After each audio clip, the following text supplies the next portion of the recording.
Critics claim that the Bible commands us to kill rebellious children. Is that true? Welcome to Into the Desert.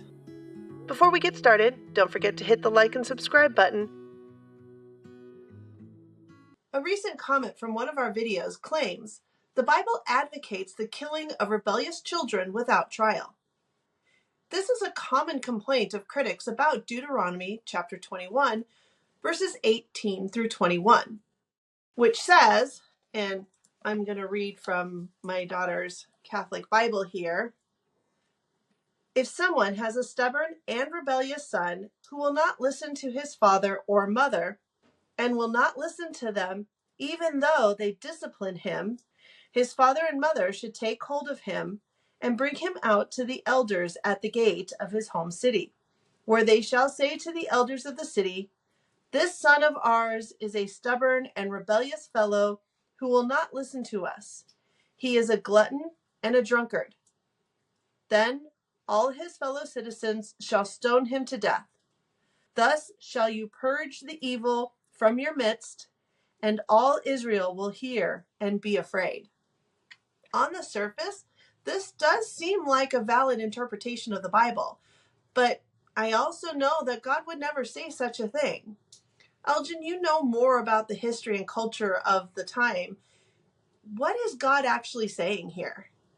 Well, this is actually a very common complaint by skeptics and critics. It does seem at first blush, if you just don't understand what's going on there, that this could be true, but nothing could be further from the truth. In fact, it actually says the opposite. I was on a radio show once where one of the hosts was a skeptical person, and he threw this at me trying to in a sort of a gotcha question sort of way.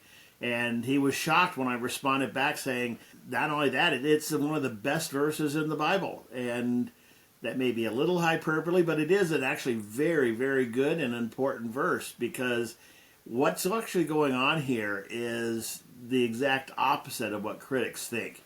Whenever there's a law passed, what you look at is what actually changed. What was the law doing, and what was it designed to prevent?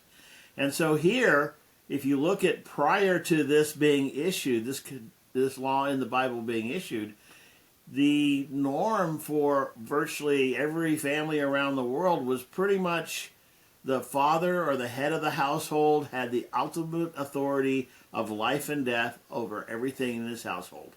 If the father wanted to kill one of the children, that's just a family matter, and who are we to judge and interfere in family matters? Yeah, so it's kind of like I brought you into this world, I can take you out of this world. Exactly. And that was the way general society looked at things. And so then comes in this law, and this law says, no, you cannot do that any longer. You no longer have the authority of life and death over your household. If you want that authority, you got to put it someplace, and what the Bible is doing is it's saying it's no longer with the head of the household, it's now with the community, the elders at the gate. So this commenter was actually wrong when he said, without trial, because the whole purpose of bringing it before the elders at the gate is that was the trial system in those days. That's where you would go for a judgment. And so they're actually saying you can no longer do it yourself. You have to bring it, in our words, into the court system and let the courts adjudicate it. Which today, that's exactly where that authority remains. I am not allowed to kill my children. If I have a problem with my children, it has to go to the court system, and the court system deals with it. Now, thankfully, we as a society do not have capital punishment for rebellious children.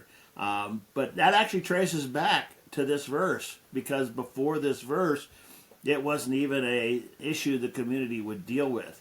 And one way to realize the impact of that is that even though in Western societies is extremely built into our culture and nature that parents can't kill their children, that's not the same in all cultures around the world. And so in a lot of cultures, the father still does have the right of life and death over their children. And you see this with phenomena such as honor killing. In one of my philosophy classes, the professor posed what was then a fairly recent issue in the news where an executive had come into Los Angeles area and worked there for several years for his company and then got transferred back to his home country. Well, during the time he was in Southern California, his daughter became of legal age. She was 18, and she decided when the family went back to the home country, the daughter didn't want to go.